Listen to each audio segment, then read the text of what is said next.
ನಮಸ್ಕಾರ, ನೀವು ನೋಡ್ತಾ ಇದ್ದೀರಾ ನ್ಯೂಸ್ ಫಸ್ಟ್ ಲೈವ್. ನಾನು ಸಬಾ ಹಕೀಂ. ಪ್ರಮುಖ ಸುದ್ದಿಗಳನ್ನು ನೋಡೋಣ. ಮೊದಲಿಗೆ ಹೆಡ್ಲೈನ್ಸ್.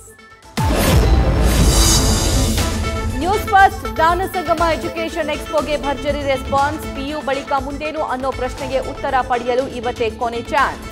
ಕಲಬುರಗಿಯಲ್ಲಿ ಎಕ್ಸ್ಪೋ ಮುಕ್ತಾಯಕ್ಕೆ ಇನ್ನೂ ಕೆಲವೇ ಗಂಟೆಗಳು ಮಾತ್ರ ಬಾಕಿ.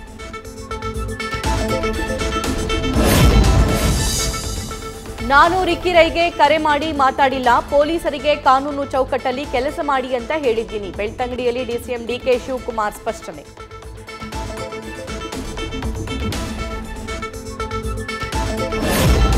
ಜಮ್ಮು ಕಾಶ್ಮೀರದ ರಾಂಬನ್ನಲ್ಲಿ ಮೇಘಸ್ಫೋಟ, ಭಾರೀ ಮಳೆ.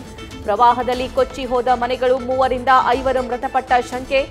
100ಕ್ಕೂ ಹೆಚ್ಚು ಜನರ ರಕ್ಷಣೆ. ಜಮ್ಮು ಶ್ರೀನಗರ ರಾಷ್ಟ್ರೀಯ ಹೆದ್ದಾರಿ 44ರಲ್ಲಿ ಭೂಕುಸಿತ.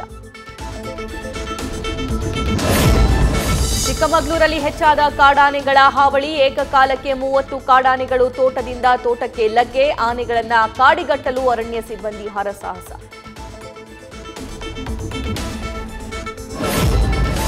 ಶುಕ್ರವಾರದ ಸೋಲಿನ ಸೇಡನ್ನ ಭಾನುವಾರ ತೀರಿಸಿಕೊಳ್ಳೋ ತವಕ. ತವರಲ್ಲಾದ ತಪ್ಪುಗಳನ್ನು ತಿದ್ದಿಕೊಂಡು ಪಂಜಾಬ್ನ ತವರಲ್ಲೇ ಸೋಲಿಸಲು ಸಿದ್ಧತೆ. ಟಾಸ್ ಗೆದ್ದು ಬೌಲಿಂಗ್ ಆಯ್ಕೆ ಮಾಡಿಕೊಂಡ ಆರ್ಸಿಬಿ.